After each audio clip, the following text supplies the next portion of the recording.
അതിശക്തമായ മഴയ്ക്ക് പിന്നാലെ കുട്ടനാട് അപ്പർ കുട്ടനാട് മേഖലയിൽ നൂറുകണക്കിന് വീടുകൾ വെള്ളത്തിലായി. പലയിടങ്ങളിലും റോഡ് ഗതാഗതം താറുമാറായി.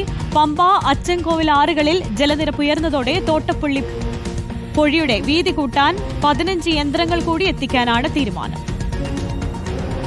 ആലപ്പുഴ ജില്ലയിൽ കഴിഞ്ഞ 4 ദിവസമായി തുടരുന്ന മഴ ഇന്നും വ്യാപക നാശമാണ് വിതച്ചത്.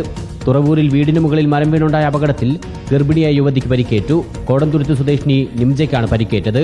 ശക്തമായ മഴയ്ക്കൊപ്പം കിഴക്കൻ വെള്ളത്തിന്റെ വരവും ശക്തി പ്രാപിച്ചതോടെ കുട്ടനാട് അപ്പർ കുട്ടനാട് മേഖലയിൽ നൂറുകണക്കിന് വീടുകളിൽ വെള്ളം കയറി. മുട്ടറ്റം വെള്ളത്തോളം ഉണ്ട്, ഇതേപോലെ തന്നെ വെള്ളമുണ്ട്.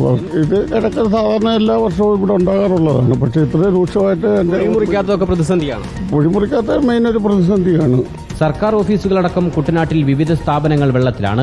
വെള്ളം കെട്ടിനിന്ന് ഏക്കർ കണക്കിന് കരകൃഷിയും നശിച്ചു. നിരവധി പാടശേഖരങ്ങൾ മടവീഴ്ച ഭീഷണിയിലാണ്. മിക്ക മേഖലകളിലും വൈദ്യുതി വിതരണവും തകരാറിലാണ്. റോഡുകൾ വെള്ളത്തിൽ മുങ്ങിയതോടെ എടത്തുവയിൽ നിന്ന് തിരുവല്ലയിലേക്കും വീയപുരം വഴി ഹരിപ്പാടേക്കുമുള്ള KSRTC സർവീസുകൾ നിർത്തിവെച്ചു.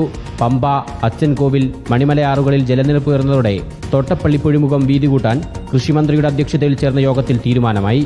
പൊഴിയുടെ വീതി കൂട്ടാൻ 15 മണ്ണുനീക്കി യന്ത്രങ്ങൾ കൂടി എത്തിക്കാൻ തീരുമാനിച്ചു. ജില്ലയിൽ 200ഓളം കുടുംബങ്ങളെയാണ് വീടുകളിൽ നിന്ന് മാറ്റി താമസിപ്പിച്ചത്. റിപ്പോർട്ടർ, ആലപ്പുഴ.